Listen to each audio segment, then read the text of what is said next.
Hello and welcome to another episode of the Bullion Channel. I'm going to be using another set for the next few episodes. It's from one of my other channels, but it should be alright. Today we're going to be talking about proof coins. Now, a lot of the amateur bullion investors I've come into contact with recently who are just kind of getting into collecting bullion, they hear the term proof thrown around. And often they don't know exactly what that means. And I've actually discovered a lot of people actually assume that it has something to do with some sort of proof of authenticity, like some kind of certificate or something like that. But it has nothing to do with that. It all has to do with the manufacturing process. Now, I've got a couple of coins here I'm going to show you. And both of these are Kennedy half dollars, and they're both 90% silver. The one over here is just a standard uncirculated. It's a very nice looking coin. And this one over here is a proof coin. Now, you'll notice that the proof coin has the finish on it looks much like a mirror, and other parts of the finish look almost kind of a frosted look to them. And so it all has to do with the way that they're stamped in the minting process. You could read up on it. It's kind of complicated, but they usually press it more than once. I think they heat it a little bit more, and I think maybe they use some kind of acid or something. I've heard different ways of how they do these, but essentially it all has to do with how it's pressed.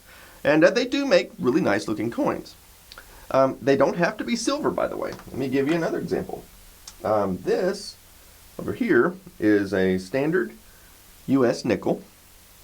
And here is a proof version of the same nickel. Neither one of these are silver, but you can tell that the proof nickel has a very nice frosted and mirror finish like to it. It's very nice looking. And they don't have to be older coins. Here's a modern silver quarter. This is from 2006, and it's a proof, and it's 90% silver, and it's very nice looking. So the question is obviously raised. If you're buying bullion for the purpose of investment, do you want to buy proof coins or not? Well, I can't answer that for you. There's a lot of opinions either direction, so I'm just going to give you the facts, and I'll let you make your own decision.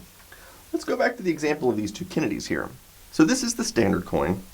This is the proof version of the same coin. Now, both have the same amount of precious metal in them. So, if it's the zombie apocalypse tomorrow, and you need to sell these to a smelter to be melted down, and that's where you're going to get your money from, these coins have the exact same resale value, because they have the same amount of silver.